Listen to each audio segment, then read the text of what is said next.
Hello বন্ধুরা, স্বাগতম সবাইকে এসকেএইচ টিউটোরিয়াল চ্যানেলে। আজকের ভিডিওতে দেখাবো অনলাইনে জন্ম সার্টিফিকেট হয়েছে কিনা, কিভাবে স্ট্যাটাস চেক করবেন এবং যদি হয়ে যায় তা কিভাবে ডাউনলোড করবেন সেটি দেখাবো। এবং যদি অ্যাকনলেজমেন্ট নম্বর বা সার্টিফিকেট নম্বর না থাকে, হারিয়ে গিয়ে থাকে, তাহলেই বা কিভাবে ডাউনলোড করবেন সেই বিষয়টি খুব ভালোভাবে দেখাবো। চলুন দেখি তাহলে। এই ওয়েবসাইটে চলে আসবো। এই ওয়েবসাইটের লিংক আমি ভিডিওর ডিসক্রিপশনের নিচে দিয়ে দেবো অবশ্যই। এখানে আসার পরে, এই ওয়েবসাইটে আসার পরে আমরা এখানে এদিকে চলে আসবো সিটিজেন সার্ভিস। সিটিজেন সার্ভিসের উপরে বার্থের উপর ক্লিক করব। এই বার্থের উপরে ক্লিক করে আমি সোজা বাম দিকে চলে আসবো, এর নিচের দিকে চলে আসবো, একদম নিচে।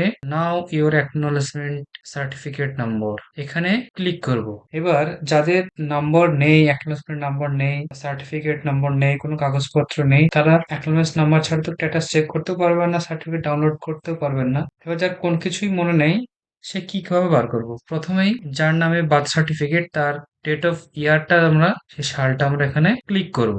ক্লিক করলাম। এরপরে সে কোন মাসে জন্মগ্রহণ করেছে সেই মাসটা আমরা ক্লিক করব। ঠিক আছে, সেই মাসটা ক্লিক করার পরে এবার বেবির নাম, বেবি নাম প্রথম তিনটে অক্ষর দিলেই যথেষ্ট। আমরা তিনটে নাম দেব, তিনটে নাম। মায়ের ক্ষেত্রেও তিনটে নাম, তিনটে অক্ষর আর কি, তিনটে ওয়ার্ড, প্রথম তিনটে ওয়ার্ড। তারপরে বাবার ক্ষেত্রেও প্রথম তিনটে ওয়ার্ড। তারপরে যে মোবাইল নাম্বারটা, মোবাইল নাম্বারটা এন্ট্রি করব।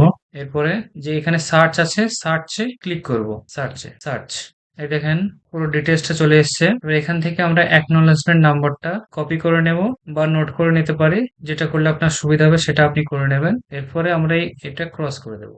আমরা দেখবো অ্যাপ্লিকেশন স্ট্যাটাসটা এবার কিভাবে ট্র্যাক করতে হয়, আবেদনটা হয়েছে কিনা, কি প্রসেসে আছে। এর জন্য অ্যাকনলেজমেন্ট নম্বরটা আমরা এখানে এন্টার করতে হবে। যার নামে এটা সার্চ করছেন তার ডেট অফ বার্থটা অবশ্যই এখানে দিতে হবে। তারপরে সাবমিট বাটনে ক্লিক করতে হবে। সাবমিট করে দিলাম। এখানে অ্যাপ্লিকেশনটা হয়ে গেছে সেটা দেখাচ্ছে। যাদের কমপ্লিট হবে না, আন্ডার প্রসেসিং দেখাবে বা প্রোগ্রেস দেখাবে, তাদের ওয়েট করতে হবে। আবার পুনরায় সিটিজেন সার্ভিসে চলে আসবো। ওখানে বার্থের উপর ক্লিক করব।